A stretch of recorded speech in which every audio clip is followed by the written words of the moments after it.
Update kuhusiana na mkutano mkuu wa klabu ya Simba ambao unatarajia kufanyika siku ya Jumapili tarehe 30. Wakati huo kutakuwa kuna mchezo wa pili wa hatua makundi klabu bingwa. Kwanza, mpaka hivi sasa maandalizi yamefikia wapi nyie kama wanachama? Maandalizi ya mkutano mkuu yameshakamilika, kila kitu kinakwenda sawa na tayari wanachama tumeshapewa kwenye matawi agenda za mkutano huo mkuu. Kwa kinachobakia ni siku ya Jumapili watu kusogea kwenye eneo la tukio ambayo itakuwa Diamond Jubilee hapa Upanga kwa ajili ya kuattend mkutano huo ambao utaanza saa 2 mpaka saa 9 mchana. Okay. Wakati mkutano unafanyika kumekuwa na mijadala ambayo imekuwa ikidiskasiwa kuhusiana na kusogezwa mbele kwa huo mkutano. Nyie kama wanachama mliafiki vipi kutokana na siku hiyo ya mkutano kutokuwa kuna mchezo? Vipi mmekubaliana kwamba mkutano ufanyike na siku hiyo mchezo uchezwe? Mkutano hauwezi kuathiri mchezo kwa sababu klabu ya Simba inaendeshwa na bodi wa kurugenzi ya Simba na viongozi wengi ambao kama inatokea matokeo tofauti kila mmoja huwa anapewa majukumu kulingana na eneo husika. Kwa mfano, klabu ya Simba iko nchini Mali ambayo imeingia jana usiku na maana kuna msafara wa Simba ambao tayari wameshaambatana na klabu kwa ajili ya kusimamia logistics, lakini maandalizi mchezo wa Jumapili dhidi ya Stade Malien. Okay. Kwa kuna viongozi wale ambao wako kule ambao wao hawatakuwa kwenye mkutano. Mkutano mkuu wa klabu ya Simba sio lazima viongozi wote wawepo.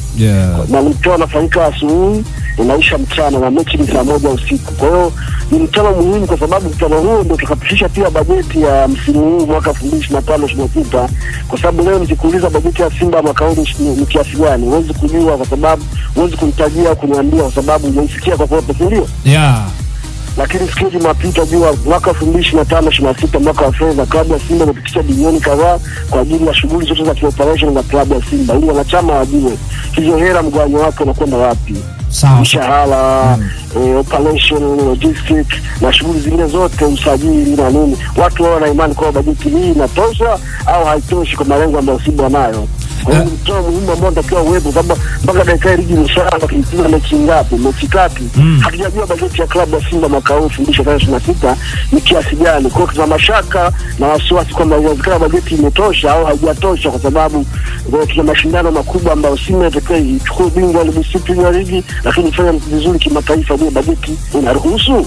Lazima wanachama waambiwe wajue kwamba bajeti inaruhusu au hairuhusu. Kwa bajeti hii baada ya kuona figa ni kiasi fulani, wanachama watakuwa na imani kwamba okay, kwa bajeti hii basi msimu huu bingwa tunachukua. Kwa bajeti hii ambayo imewekwa basi msimu huu kimataifa tunafika finali au nusu finali. Kwa hiyo ni mkutano muhimu sana ambao tukiwa uwepo na usiahirishwe na wala hawezi kuahirishwa. Sawa Dr. Mo, wakati tumebakia hapo kwenye mkutano, jana kwenye chombo kimoja cha habari amenukuliwa na amesikika mwenyekiti wa bodi ya kurugenzi Christos Magore akizungumza ikiwa ni siku chache kuelekea huo mkutano kwamba wapo viongozi wa klabu ya Simba ambao Simba wanafurahia Simba inapopata matokeo mabovu. Hii imeonyesha namna ambavyo mgawanyo uliopo ndani ya uongozi wa klabu ya Simba. Vipi kwenu nyinyi wanachama? Pia kuna mgawanyo wote au mgawanyiko wote ambao umetokea kutokana na huu mgawanyiko uliopo kwa viongozi kwa sasa? Hayo mambo hayajaanza leo wala jana. Huwa yapo kwenye vilabu vya Simba na Yanga. Na sio vilabu tu, hata serikalini mambo kama haya huwa yapo. Isipokuwa mwisho wa siku haya mambo yakitokea, mimi waifadi ni kukaa kwa pamoja kuyatatua na kuweza kujua na magada ambavyo tunaweza kutoka hapa kwenda hatua nyingine. Kwa sababu ni kweli kuna watu hawataki kutoka ndani ya klabu ya Simba. Yaani yeye anaona yeye maisha yake aliingia kuwa kiongozi wa klabu ya Simba. Na ukimtoa ukamweka pembeni, huyu mtu anakuwa ni sehemu ya tatizo la Simba. Create troops ambazo zinaweza zikaja kuidamage klabu kwa kuijumu au kufanya chochote ili Simba isipate matokeo au isipate mafanikio, kwa sababu yeye hayupo kwenye mfumo. Watu wao huwa wapo tunawafahamu. Lakini hayo hatutoi kwenye malengo yetu ya focus ambayo tunayo ya Simba kufanikiwa, Simba kuchukua ubingwa na kupata mafanikio. Kwa hiyo migogoro kama hii ikitokea haiwezi kagawa wanachama, kwa sababu sisi wanachama hatupendi mtu, tunapenda klabu. Sisi tunapenda logo ya klabu ya Simba. Kwa sababu watu wanakuja na kuondoka, kwa sababu hao wote waliopo sasa hivi walikuwa hawapo Simba ilipokuwa inaanzishwa. Kwa Simba inaanzishwa na mababu yetu miaka mingi iliyopita, zaidi ya miaka 89, karne moja kasoro, unaelewa. Kwa hiyo watakuja, wataondoka, watakuja watu wengine. Kwa hiyo sisi wanachama na mashabiki tunapenda klabu, tunapenda timu. Ile logo ndo mapenzi yetu hapo. Kwa hiyo yote tukayekuja na kiongozi yote tukayekuja ambaye atakuja nia njema ya kuongoza klabu, kuipa mafanikio, kutuunganisha wanachama, kusimamia misingi ya klabu na tunavyotaka, kutufikisha kwenye nchi ya hadi. Huyo ndio ambaye tutashirikiana naye, na kila akija kutugawa na kutuvuruga sisi huyo hatuwezi kumuunga mkono.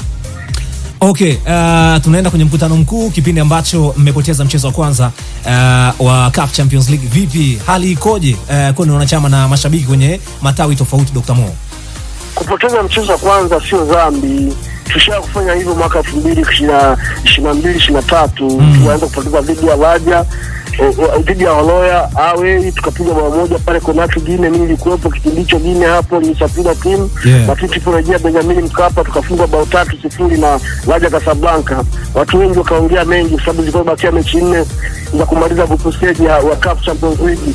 Simba tafanyaje? Simba aishatoka. Wenzetu wakatucheka, wakatuzodoa wanavyoweza, lakini tukaenda tukafanya comeback dhidi ya Vipers Uganda. Mpia nilikuwepo Uganda, tukashinda bao moja ambayo alifunga na Kinonga ya kichwa.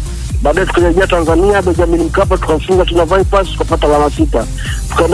Tukaenda away Raja tukafunga bao 3-1. Baba alifunga Tokero wa Simba, alifunga Jimmy Otosi Baweke. Then tukarejea Benjamin Mkapa tuna mechi moja tu ambayo tutakuwa tuvushe dhidi ya Holoya, tukampiga bao 7 Holoya, tukavuka kwenda kwenye robo finali kwa alama 9. Kwa hao mambo yashatokea, sio sisi tu, hata vile vingine vikubwa duniani yashatokea, wanaanza vibaya na wakamaliza vizuri. Kwa hiyo wana Simba wasitoke kwenye reli, wasitoke kwenye focus na wala wasikatie tamaa timu yao kwamba wamepoteza mechi ya kwanza basi imeshatolewa. Inawezekana Jumapili tukapata matokeo pale Stade Marine, matokeo mazuri kwa itakuwa ni draw au kushinda. Inawezekana tukapata matokeo mawili na matumaini yakaanzia hapo kuelekea mchezo mwingine mitatu ambayo itakuwa mchezo mwingine 4 ambayo itakuwa bakia kwenye group stage. Lakini nakuhakikishia pamoja kwamba tumeanza kupoteza, lakini bado tutafanikiwa kuvuka na tutapata ushindi na hatimaye tutaweza kufanikiwa kuvuka kwenda robo finali. Simba uzikishia group stage. Sawa, tumalize na hili hapa Dr. Mo kuhusiana na update za katiba mpya ya klabu ya Simba. Bila shaka ni miongoni mwa agenda ambazo zitaenda kudiskasiwa siku ya mkutano. Vipi kwa wanachama, mmepewa chochote kuhusiana na katiba mpya ya klabu ya Simba? Tunazo, wale sisi wanachama tumeshaletewa baada ya BMT kuleta kwenye klabu ya Simba, kunaongozwa klabu ya Simba. Wanachama pia tumepewa hizo, kwa sababu hicho ambacho BMT pia wanataka tukazijadili, kwa sababu chombo cha maamuzi makubwa cha klabu ya Simba tajii kuliko kombe chote mkutano mkuu.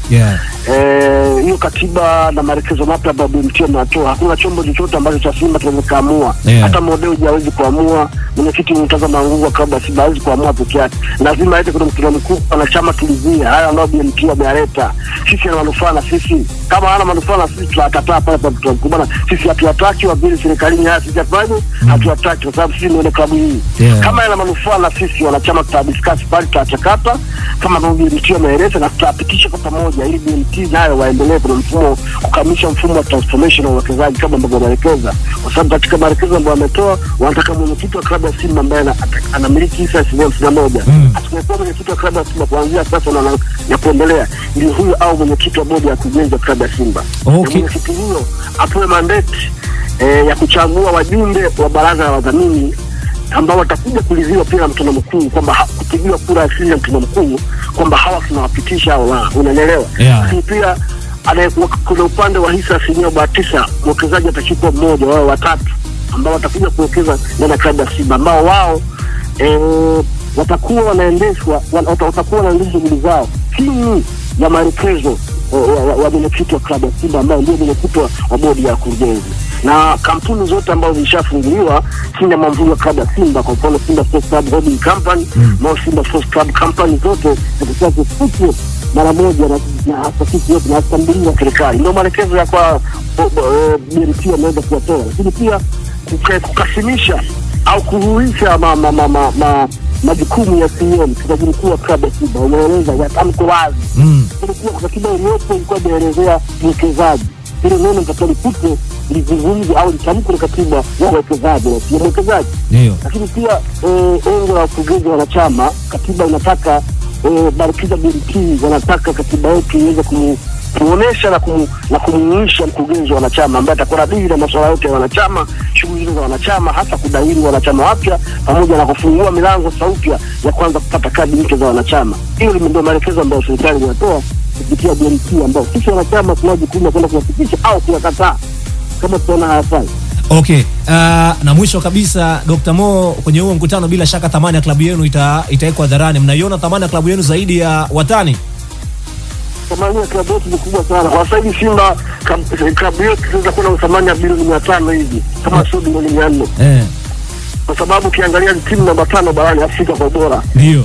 Ni timu ambayo ina fans wengi, hata hao National Ali watugusi kwa fans ambao sisi nao. Sisi na fans wengi kushinda klabu namba 1 barani Afrika ambao National Ali. Maana hata thamani yake sisi ni kubwa kuliko timu yote barani Afrika. Kwa hiyo thamani ya mnyama iko juu zaidi ya National Ali. Yaani ni zaidi ya National Ali, kwa sababu unaangalia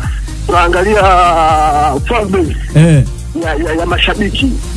Kama unaweza kutoa jezi, Simba ametoa jezi ya Jeruti imemiliwa kwa mpaka sasa hivi nakala milioni 1.6. Manake ndio timu pekee ambayo inaongoza kwa mauzo kwa nakala nyingi barani Afrika. Manake National Ali tunawashinda. Manake fan base ya Simba iko juu kuliko timu yote barani Afrika.